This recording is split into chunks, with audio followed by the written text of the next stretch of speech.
Hello friends, this is our first webcast or YouTube video for our website and channel, Political Viking.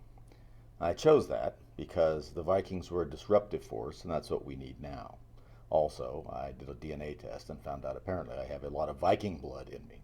Now, Viking is what the people in Europe ended up calling Norsemen. Norsemen didn't use that about themselves. Viking is a word they used to denote going on a raid or going on a great traveling trip on the whale road, as they called it, because that's where the whales went, on the open sea. But what they did do is they changed Europe forever, and they forced everyone there to adapt, to think about what they were doing, to come together, to, in other words, make themselves more efficient, better warriors, better rulers, better in general. Because if they didn't, they were going to lose what they had. We're sort of in a position like that now, that we're just losing what we have because we've chosen not to understand how good it is that we have it. So I thought Political Viking was a great choice. And also we have the opportunity to use a lot of fun props. For instance, we have a good copy of Thor's hammer here, although I think Thor still has his own hammer. I'm not aware of anybody else having it. It also lets us have some colorful phrases we could use that are not taking the Lord's name in vain. We can say things like, by the hammer, and by Odin's eye, and not take the Lord's name in vain. With all joking aside, what we hope to do here is discuss things in a historical context, a political context, and a geographic context. All of these things come together, and of course, the economics of it all are all formed by the prior things we discussed. We're going to try and give everybody a little information and make your mind up about things.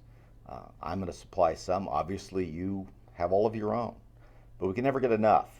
And I just hope that we can spur people a little bit by a few videos and some discussion points to make people think and want to do something about the situation they're in.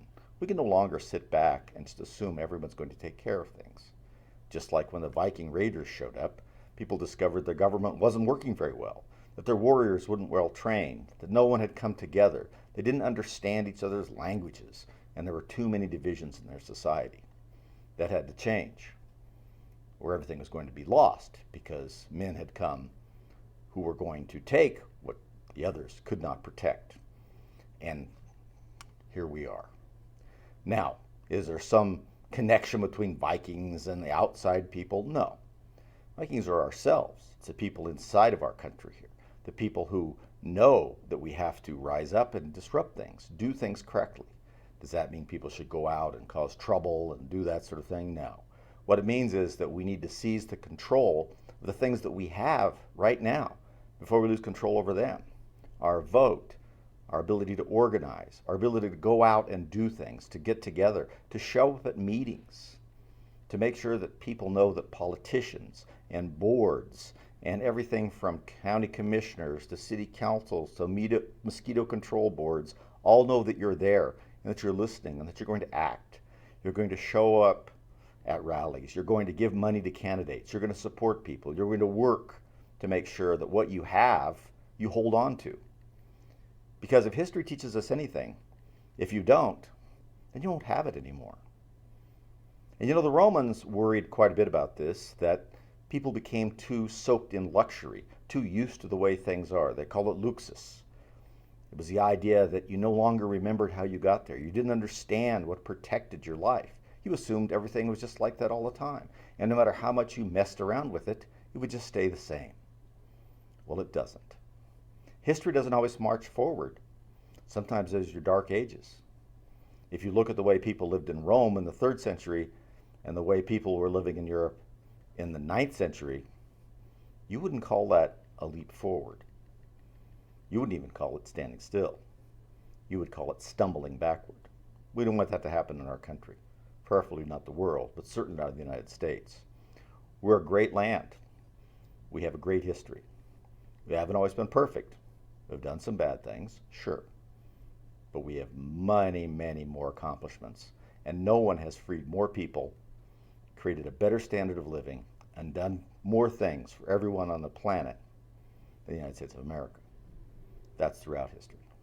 So we hope we can highlight that and encourage you people to do something, to save yourselves, to rise up. Show up at things. Use the tools available to you. Do not allow yourself to be maligned or thought of as violent or outside the norms, because you're not.